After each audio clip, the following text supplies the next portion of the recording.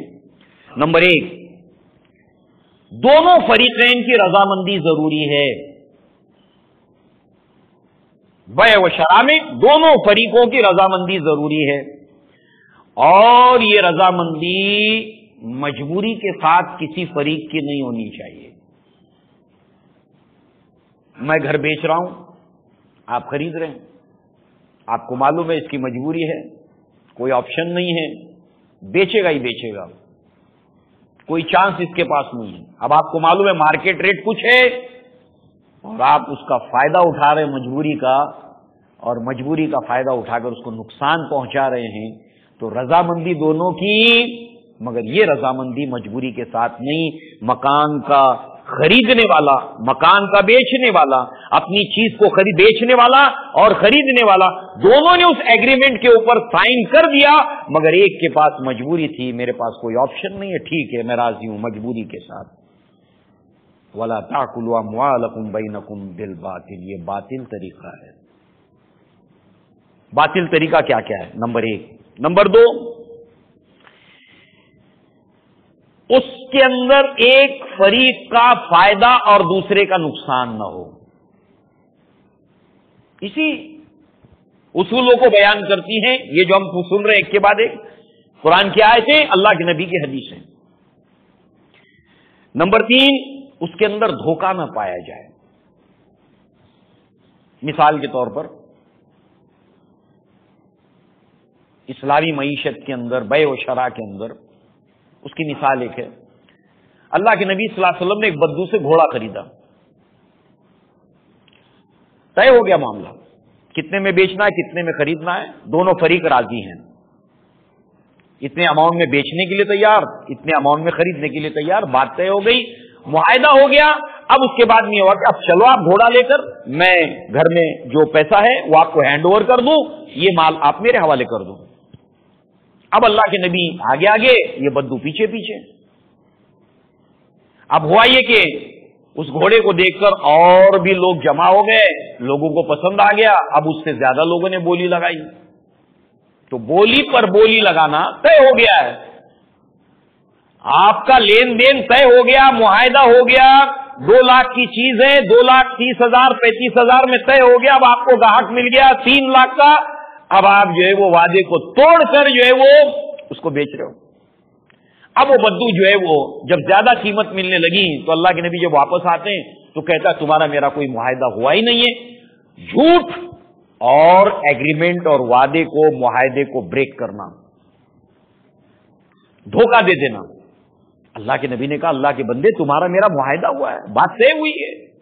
کہا نہیں، کوئی وعدہ نہیں ہو، کوئی معاہدہ نہیں ہو۔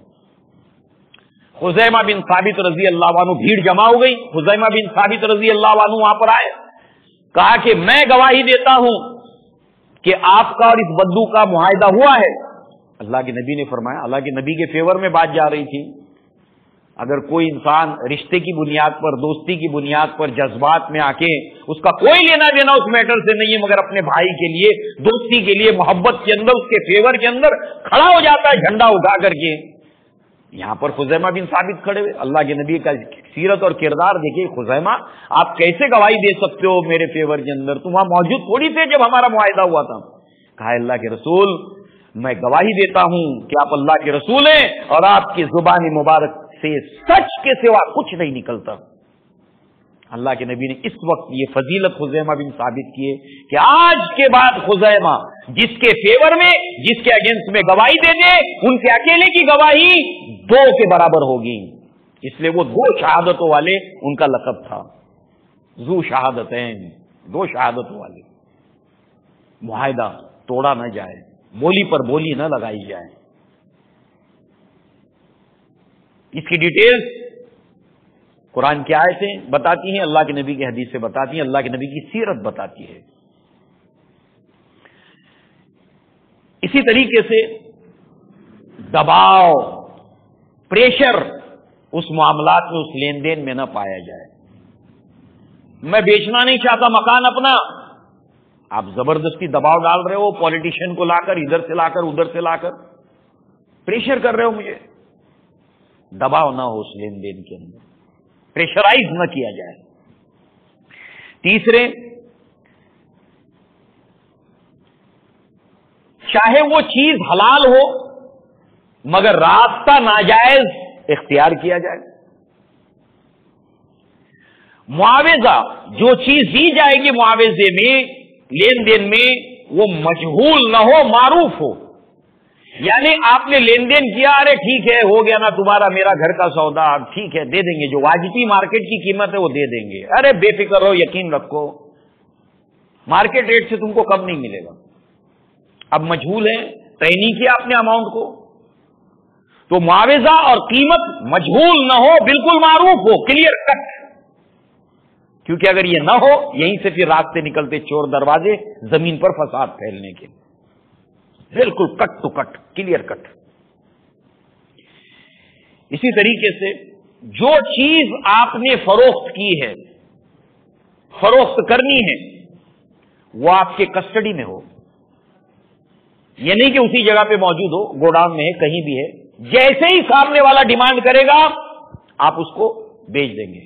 تو اس کے ذریعے سے جو دلال درمیان کے اندر ہے، جو ظلم اور فساد مچانے والے ہر لائن کے اندر ہے، اس کا خاتمہ. کوئی اس کا لینا دینا نہیں ہے، ادھر سے بھی دلالی ادھر سے بھی دلالی، اور اس کے اندر جو ہے وہ ضرورت سے حد سے آگے بڑھ گیا، اس کی ہرس نے اس کو بڑھا دیا. جب مال فروختنی چیز ڈیمانڈ کی جائے، آپ کی کسٹڈی میں ہو، آپ اس کو دے دیں. اسی طریقے سے اس کے اندر کوئی عیب نہ ہو.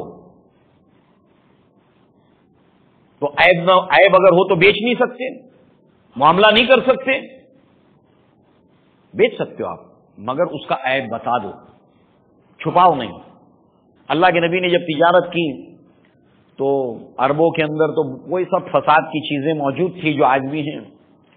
تو بارش ہو گئی تھی تو وہ لوگ ایک جو کموڈیٹی ہوتی تھی، تو میجر کموڈیٹی ایک ہوتی تھی ہاتھی دانت، سونا چاندی، دھاتیں، اسلحہ، جو یمن کے پورٹ سے اٹھا کر شام کے پورٹ پہ لے جا کے ڈال دیتے تھے. یہاں سے وہاں تک کوئی سیل نہیں ہے اس کا، یہ اصل کموڈیٹی یہاں سے نکلی وہاں پہنچی، اور ان بٹوین جو ان کی منزلیں تھی، اسٹیشن تھی، یہاں سے ایک چیز خریدی اس شہر سے، اگلے شہر میں اس کو بیچ دیا.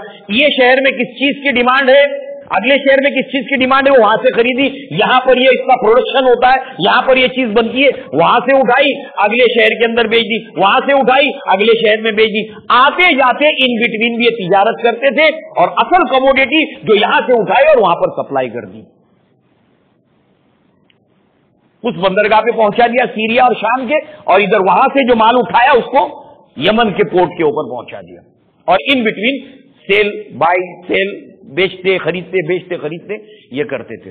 تو اس کے اندر غلہ بھی ہوتا تھا، اناج بھی خریدتے تھے. اب بارش ہو گئی تو وہ لوگ جب اناج بھیگ جاتا تھا، گیلا ہو جاتا تھا، تو اس گیلے اناج کو اندر رکھتے تھے، چھپاتے تھے اس کو، اور اس کے اوپر سے سوکھا اناج رکھتے.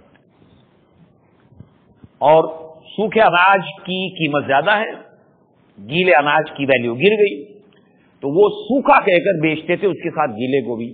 اللہ کے نبی صلی اللہ علیہ وسلم کے ساتھ میں بھی ایسا ہوا. آپ نے نم جو تھا اناج اس کو ایک طرف رکھا، سوکھا ایک طرف رکھا، اور بتایا یہ نم ہے، اس کی اتنی قیمت ہے، اور یہ اچھا والا ہے سوکھا، اس کی قیمت اتنی ہے. عیب ہے بیچ سکتے ہیں بتا کر. اسی طریقے سے جو ہے وہ کسی حرام چیز کی فروخت اور خرید نہیں ہوگی. ایمانداری سے آپ کر رہے ہیں مگر چیز جو بیچ رہے ہیں وہ حرام. حلال چیز کا معاملہ کر رہے ہیں مگر طریقہ ناجائز اختیار کر رہے ہیں. اسی طریقے سے اس کے اندر سود کا معاملہ نہ ہو، اور کسی بھی ہیلا اور بہانے سے سود کو حلال نہ کیا جائے، کسی بہانے سے اس کو حلال نہ کیا جائے. اسی طریقے سے معاملات کے اندر، لین دین کے اندر حق کے رجوع داخل ہو. یہ نہیں ہے کہ ایک مرتبہ مال فروخت ہو گیا تو دوبارہ واپس نہیں لیا جائے گا. اس کو ایک وقت ملنا چاہیے کہ اگر کوئی ڈیفیکٹ ہے، کوئی بات ہے، تو اس کو ایک ٹائم ہونا چاہیے کہ اگر وہ چاہے تو واپس کر سکے. تو یہ کچھ مختصر انداز میں آپ کے سامنے بات رکھی گئی. اب کنکلوژن اگر ہم اس کو کریں، ڈوز اینڈ ڈو ناٹس اسلامی معیشت کے اندر، تو فقہا نے اس کے تعلق سے جو ناجائز طریقے اور حرام طریقے ہیں، وہ قریب 30 طریقے ایسے ہیں جو ناجائز بتائے ہیں قرآن اور احادیث کی روشنی کے اندر، اور ساتھ ہی ساتھ اس کی وجوہات کو بھی اس کی وضاحت کی ہے. لہذا اس طریقے سے جو ہے وہ آپ دیکھیں کہ انہی اوامر اور نواہی کے اوپر مشتمل، جیسے کہ ہم جانتے ہیں قرآن مجید کی آیات کے ساتھ ساتھ صرف اگر بخاری کو اگر ہم دیکھیں یا محدثین نے ان روایات کو اور صحابہ کرام کے اثر کو جو جمع کیا ہے، اس کو کتاب البیوع اور کتاب المزارع یعنی کہ زراعت کا چیپٹر اور لین دین کا چیپٹر اس کے تحت جو ہے وہ لائے ہیں. اور صرف بخاری کے اندر جو ہے وہ 247 روایات ہیں، جس میں صحابہ کے 52 آثار ہیں، صحابہ کے اقوال ہیں، اور ان تمام کو کلیکٹ کر کے امام بخاری رحمہ اللہ نے 113 چیپٹرز قائم کیے ہیں. 113 چیپٹرز قائم کیے. کتنے زیادہ چیپٹرز ہیں آپ دیکھیے. اور اس طرح سے جو ہے وہ ہمیں اس کی اہمیت کا بھی پتہ چلتا ہے، اور ایک مسلمان کے لیے ضروری ہے کہ اس کا علم وہ حاصل کرے. اب آئیے دور جاہلیت کی طرف. دور جاہلیت کے اندر عرب سمیت پوری دنیا کے اندر اس معاملات کو لے کر، لین دین کو لے کر، تجارت کو لے کر، ملازمت کو لے کر، زراعت کو لے کر فساد سے بھری ہوئی تھی زمین اللہ کے نبی صلی اللہ علیہ وسلم کی بعثت سے پہلے. صرف عربوں کا معاملہ نہیں ہے. کبھی کبھی ہم جو ہے وہ سمجھتے کہ صرف عربوں میں ہوتا تھا. لڑکی کے پیدا ہونے کے بعد صرف عرب ہی نہیں مارتے تھے، خاص قبائل تھے جو لڑکی کو مار دیتے تھے، مگر عربوں میں ایسے بھی قبائل تھے جو نہیں، عورتوں کا رسپیکٹ بھی کرتے تھے اور ان کا بڑا مقام اور مرتبہ تھا. بالخصوص شرفا کے یہاں پر کچھ بدوی قبائل تھے جو لڑکیوں کو قتل کرتے، مگر یہ خاص نہیں ہے عربوں کے ساتھ، پوری دنیا میں ہوتا تھا. اور آج تو ہم کہہ سکتے ہیں کہ عربوں میں تو اس کے اوپر اب کوئی معاملہ نہیں ہے الحمدللہ اسلام کی برکت اور رحمت سے. اور سچر کمیٹی کی رپورٹ کے اندر ایک کچھ اچھی باتیں جو مسلمانوں کے تعلق سے بتائی گئی، اس میں ایک یہ بھی ہے، یہ قوم لڑکیوں کو مارتی نہیں ہے الحمدللہ. یہ رب العالمین کے اوپر ایمان کی برکت ہے، رحمت للعالمین کی رسالت پر ایمان کی برکت ہے.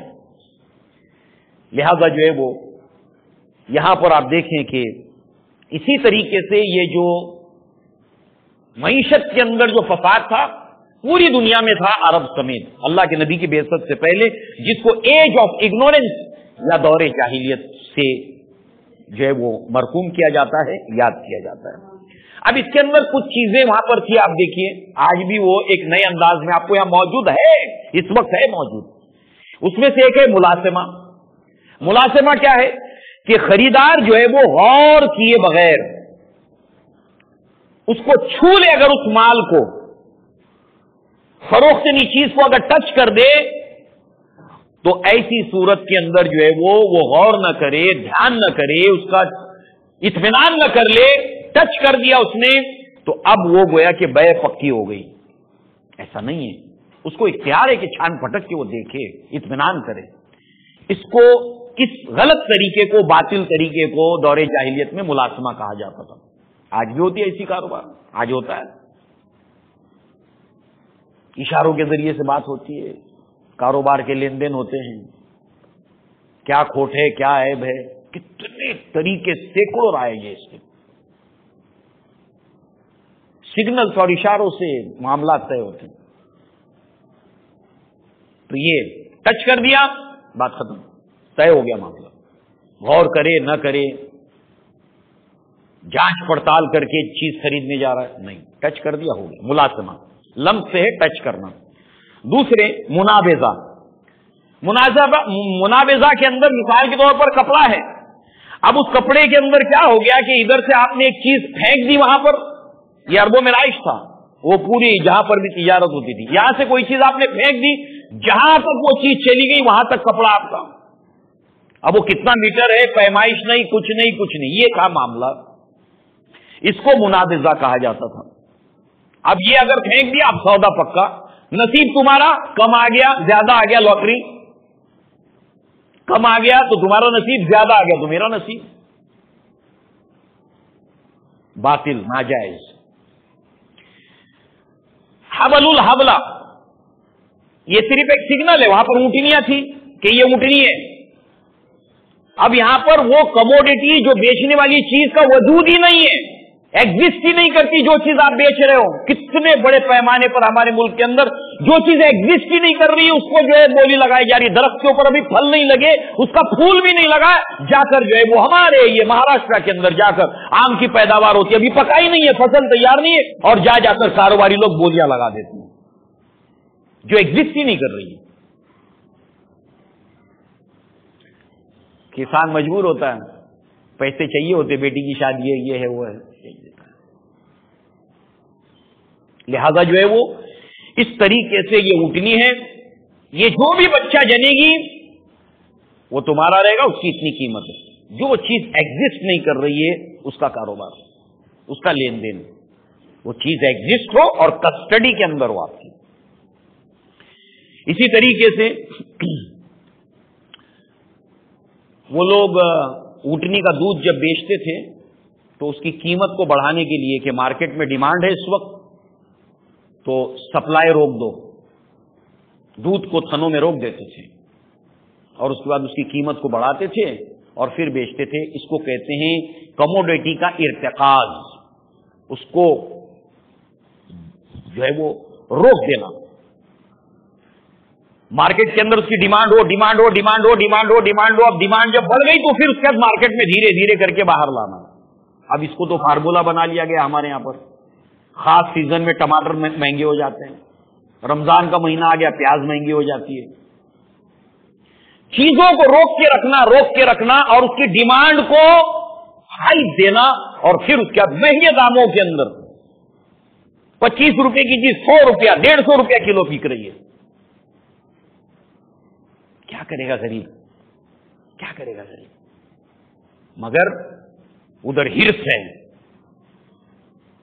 اللہ کے بندوں کے حق سے کوئی سروکار نہیں. لہذا ابو ہریرہ فرضی گاہک، چیز کی ڈیمانڈ نہیں ہے مگر فرضی گاہک کھڑا کر کے یہ باور کرانا کہ اس کی بڑی ڈیمانڈ ہے. اور ٹی وی کے اوپر، موبائل کے اوپر جو اشتہارات ہے، آج اشتہارات نے اس کی جگہ لے لی ہے. کوئی ڈیمانڈ نہیں ہے مگر ایسے اس کو مشتہر کرنا کہ اس کی بہت ڈیمانڈ ہے اور آپ کو بہت ضرورت ہے، اس کی لے جاؤ، جلدی لے جاؤ. جھوٹے گاہک پیدا کرنا، جھوٹی ڈیمانڈ پیدا کرنا. اسی طریقے سے جو ہے وہ رنگ بنا کر کے ایک چیز بک رہی ہے مگر باہم 4-5 لوگوں نے ایک رنگ بنائی، 10-50 لوگوں نے رنگ بنائی اور کہا دیکھو اتنی قیمت کے آگے نہیں جانا ہے، اوکے بولی لگی اتنے آگے، پھر ہم لوگ سب مل کر منافع کر کے کھا لیں گے. اصول کیا ہے؟ ایک سمپل اصول کہ خریدنے والا، بیچنے والا، لینے والا، دینے والا، اس میں سے کسی کا نقصان نہیں ہونا چاہیے. مگر آپ نے ایسا رنگ کر دیا اس کے اندر کہ بیچنے والے کا نقصان ہے. کتنے مسلمان دھڑلے سے کاروبار کر رہے ہیں، دھنوان بن کے بیٹھے ہیں. ٹھیک ہے، غیر مسلم کرتا اس کے پاس اصول نہیں ہے. ابی ہریرہ رضی اللہ عنہ فرماتے ہیں ان رسول اللہ صلی اللہ علیہ وسلم قال نہا عن البیع والبیع الملاسمہ والمنابذہ. اللہ کے نبی صلی اللہ علیہ وسلم نے منع کیا ہے ان دونوں چیزوں سے. ملامسہ، منابذہ، اللہ کے نبی نے اس سے اہل ایمان کو منع کیا ہے، یہ نہیں کرو. اسی طریقے سے سود کا اس کے اندر داخل ہونا. وَأَحَلَّ اللَّهُ الْبَيْعَ وَحَرَّمَ الرِّبَا. اللہ تعالیٰ نے تجارت کو حلال کیا ہے اور اللہ تعالیٰ نے سود کو حرام کیا ہے. تو وہ کاروباری لوگوں کا سوچ کیا تھی؟ What is the difference? فرق کیا ہے؟ بھائی ربا کے اندر، سود کے اندر بھی منافع ہوتا ہے اور کاروبار میں بھی منافع ہوتا ہے. فرق کیا ہے اس کے اندر؟ سمپل جواب یہ ہے کہ اللہ نے ربا کو حرام کیا ہے اللہ تعالیٰ نے جو ہے وہ بے اور کاروبار کو حلال کیا. That's all, finish. ٹھیک ہے, اس کی ڈیٹیل میں جانا ہے جاؤ, اس کے فسادات کیا اور اس کے جو ہے وہ مفادات اللہ کے بندوں کے حق میں کیا ہے. بس بات ختم. لہذا سود کا تو نقصان ہمیں پتا ہے. سود کا لکھنے والا, لکھانے والا, تمام کے تمام اس سے جڑنے والے لوگ سب برابر کے شریک ہیں, برابر کے شریک ہیں, گواہ بننے والا. کیوں؟ اس لیے کہ یہ سب مل کر سود کو جب پروموٹ کرتے ہیں, جبکہ اللہ تعالیٰ اس کی جو ہے وہ مٹ مار دینا چاہتا ہے, اور اللہ تعالیٰ انفاق اور یہ تمام چیزوں کو, حلال کاروبار کو بڑھاوا دیا چاہتا ہے. دو پیڑ آپ نے ساتھ ساتھ لگائے. ایک پیڑ مطلوب ہے آپ کا, ایک پیڑ مطلوب ہے, اور یہ پیڑ مطلوب نہیں ہے, یہ آپ سے آپ اگایا ہے. اور یہ کیا کر رہا ہے, اس مطلوب پیڑ کی کھاد کو, پانی کو کھا کھا کر تناور ہو رہا ہے. پھر وہ اتنا تناور ہو جائے گا کہ یہ تمہارا اصل پودا جو نشو نما جس کی مقصود ہے وہ سوکھ جائے گا. تو جب سود طاقتور ہوگا, جب اس کی جڑیں مضبوط ہوگی, تو آپ کیا حلال چیزیں کمزور ہوتی چلی جائیں گی.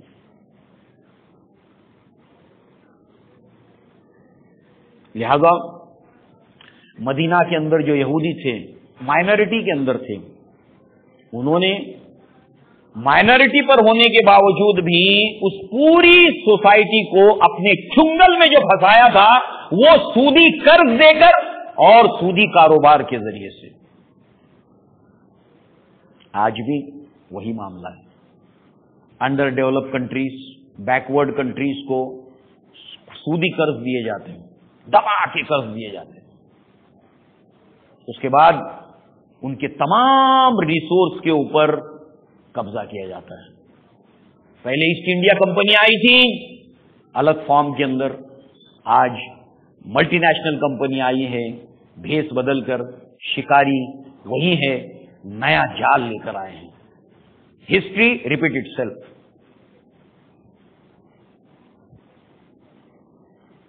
تاریخ اپنے آپ کو دوہراتی ہے. کتنی ذمہ داری ہے مسلمانوں کی اللہ کی مخلوق کا. اس کا بڑا نقصان کہاں پہنچتا ہے پتا ہے؟ چوٹ.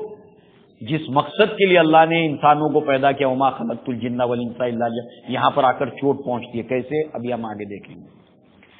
لہذا اس طریقے سے ان کے بڑے پیمانے پر ان کے نیچرل ریسورسز کے اوپر قبضہ کر لینا, چھوٹے سے لے کر بڑے پیمانے تک یہ سارا سلسلہ. اور اس طریقے سے جو ہے وہ پھر دولت کا جو تماشا ہوتا ہے, دولت کا, اس کے اظہار کا جو تماشا ہوتا ہے,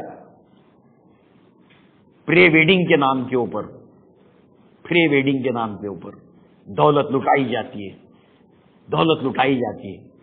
کس کے وسائل تھے یہ؟ للہ خزائن السماوات والارض, سارے کے سارے خزانے اللہ تبارک و تعالیٰ کے ہیں, اور یہ دنیا تمہارے لیے بنائی گئی اور تم اللہ تعالیٰ کی عبادت کے لیے بنائے گئے ہو.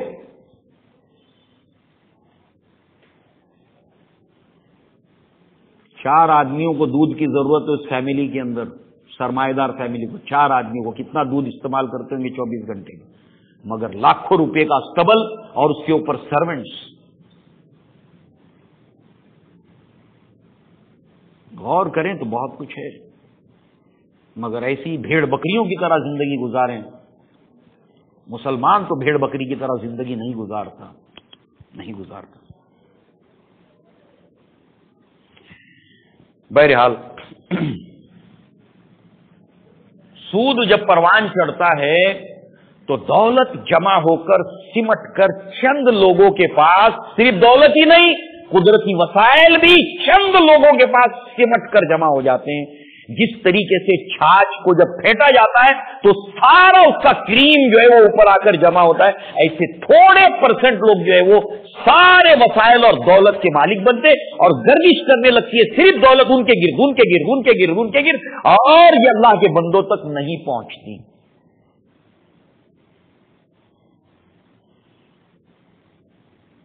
اللہ تعالیٰ کے قدرتی وسائل کے اوپر منیمم سارے بندوں کا حق ہے. اللہ کے نبی نے اس کی فہرست بتائی, سب کا حق ہے اس کے اوپر. چند لوگ اس کے اوپر قابض ہو کر بیٹھ جاتے ہیں.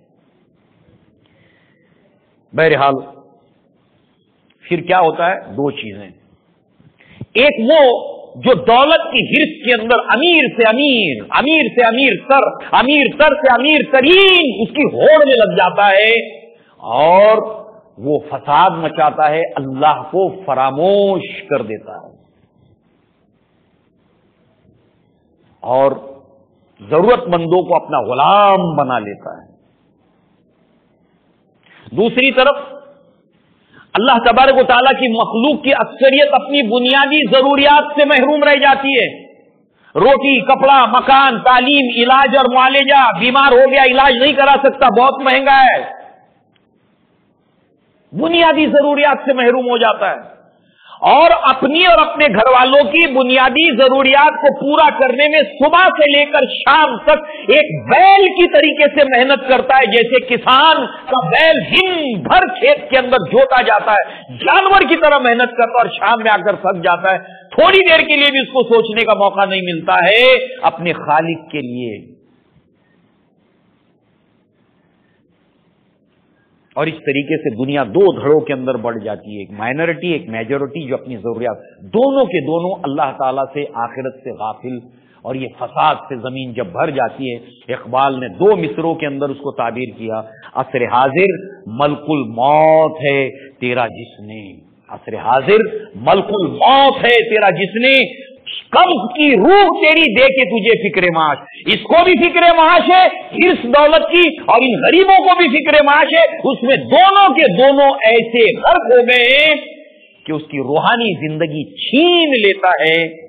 یہ جو اللہ اور اس کے رسول کے دیے ہوئے اصولوں کے اوپر معیشت نہیں ہوتی، اور انسانوں کی بڑی تعداد جانوروں کی سطح پر زندگی بسر کرتی ہے، جس کے نتیجے میں خود غرضی کی ایک بیماری پیدا ہوتی ہے۔ خود غرضی کی بیماری چھینا جھپٹی پیدا کرتی ہے، خون خرابہ، فساد، لوٹ مار، کرائم سب کچھ پیدا کر دیتی ہے، ایک بیماری دوسرے بیماری کو جنم دیتی ہے۔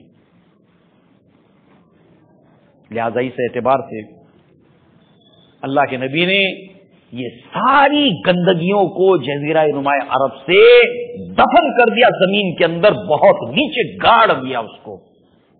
اور سود جب حرام ہوا، اللہ کے نبی نے فرمایا کہ میں سب سے پہلے اپنے خاندان سے عباس کے سود کو معاف کرتا ہوں، ختم، اب مدل کے اوپر ہو، اور آج کے بعد جو بھی اللہ نے حکم نازل کرنے کے بعد بھی اگر کوئی سود چھوڑنے کو تیار نہیں ہے تو سن لے کان کھول کر، اس کی اعلان جنگ ہے اللہ اور اس کے رسول کے خلاف۔ اتنی سخت آیت بعض مفسرین نے بتایا کوئی نہیں ہے۔ لہذا اس کے بعد آپ دیکھیں کہ وہ لوگ جن کو مستشرقین کہتے ہیں، جنہوں نے اللہ کے نبی کی زندگی پر قلم اٹھایا مگر ان کو اسلام سے دشمنی تھی، اس کے اندر کئی لوگ تھے جنہوں نے اس بات کو تسلیم کیا۔ مائیکل ایچ ہارٹ کی کتاب ہے the 100 most influential persons in history, وہ کہتا ہے، پریفیس بہت جاندار ہے اس کا، بہت جاندار پریفیس اور مقدمہ ہے اس کا کتاب لکھنے سے پہلے۔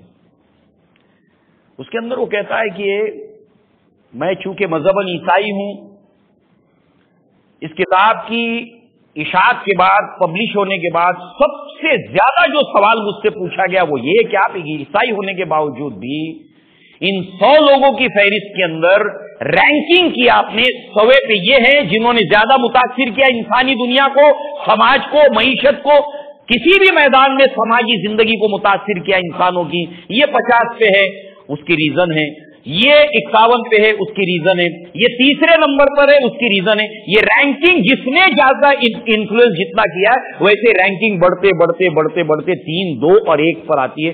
دنیا کے سب سے زیادہ انفلوئنسر، متاثر کرنے والی شخصیت دنیا کی سب سے بڑی محمد رسول اللہ صلی اللہ علیہ وسلم۔ تو اس کے اوپر لوگوں نے مجھے سب سے زیادہ سوال پوچھا کہ عیسائی ہونے کے باوجود بھی ایسا کیوں؟ تو کہتا ہے اٹس مائی اون ایکسپلینیشن۔